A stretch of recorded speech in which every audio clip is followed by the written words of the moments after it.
नमस्कार, मी सोनाली वक्रतुंड रेसिपीजमध्ये आपलं मनापासून स्वागत आहे। आणि आज आपण एक अशी रेसिपी पाहणार आहोत, साधी, सोपी, टेस्टी आणि हेल्दी सुद्धा, प्लेन मूग डाळ।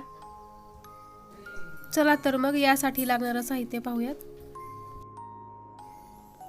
तर इथे मी बारीक लसूण करून घेतलेला आहे, अर्धा चमचा जिरा, अर्धा चमचा मोहरी, बारीक चिरलेली कोथिंबीर, एक टोमॅटो बारीक चिरलेला, त्याचसोबत हिरव्या मिरचीचा ठेचा, आलं, लसूण आणि खोबऱ्याची पेस्ट, पाव चमचा हळद। तर सगळ्यात आधी इथे मी मोठ्या वाटीने एक वाटी डाळ घेतलेली आहे, ती छोटी वाटी आहे म्हणून 2 वाट्या घेतल्या आहेत। ती स्वच्छ धुवून घ्यायची आहे आपल्याला। त्यानंतर त्यामध्ये आपण 1.5 ग्लास पाणी घालणार आहोत। अर्धा चमचा हळद घालूया आणि पाव चमचा जिरा। तर मीडियम आचेवर आपल्याला ह्याच्या 4 शिट्ट्या होईपर्यंत हे ठेवणार आहोत आपण गॅसवर। तर तुम्ही इथे पाहू शकता आपली डाळ खूप छान सॉफ्ट अशी शिजून झालेली आहे। आणि त्यामध्ये मी आता पुन्हा पाणी घालत आहे 1 ग्लास आणि ही डाळ छान पाण्यामध्ये घोटून घेणार आहे। तर इकडे आपलं तेल सुद्धा गरम झालेलं आहे। तर त्यामध्ये मी लसूण आधी घातला होता, तो ब्राऊन झाला, त्यानंतर मी जिरा आणि मोहरी घातली आहे आणि आता त्यामध्ये मी हिरव्या मिरचीचा ठेचा सुद्धा घातलेला आहे। तर तो सुद्धा छान आपल्याला भाजून घ्यायचा आहे। त्यानंतर आपण त्यामध्ये आलं, लसूण आणि खोबऱ्याची पेस्ट घातलेली आहे। तर आलं, लसूण आणि खोबऱ्याची पेस्ट सुद्धा त्याचा कच्चेपणा जाईपर्यंत आपल्याला परतवून घ्यायचा आहे। आणि फोडणीमध्ये मी थोडीशी कोथिंबीर घातलेली आहे।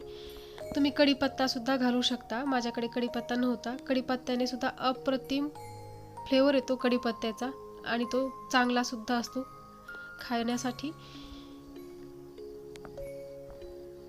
तर आता इथे मी टोमॅटो घातलेला आहे, ते छान मऊ होऊ द्यायचं आहे आपल्याला।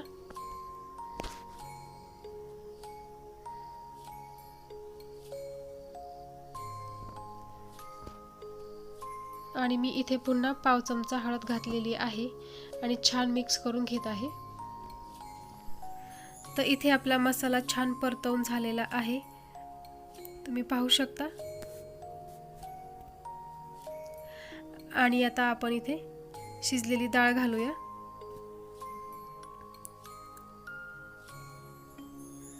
आणि तुम्हाला जेवढी पातळ हवी आहे किंवा जाड हवी आहे त्या हिशोबाने तुम्ही पाणी घालू शकता।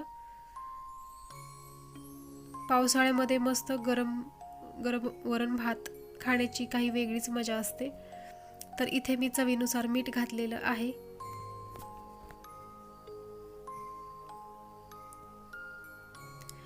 आणि आता आपल्याला छान याची उकळ काढून घ्यायची आहे। वरण जास्त शिजवायला वेळ लागत नाही, कारण डाळ आधी शिजलेली असते, त्यामुळे एक उकळ आली तरी वरण आपलं तयार होते।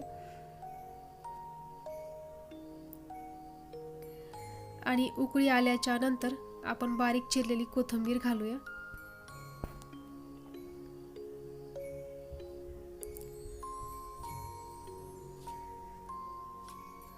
तर तयार आहे आपलं मस्त गरम गरम प्लेन मूग डाळ, बिना मसाल्याचं आणि छान चविष्ट सुद्धा।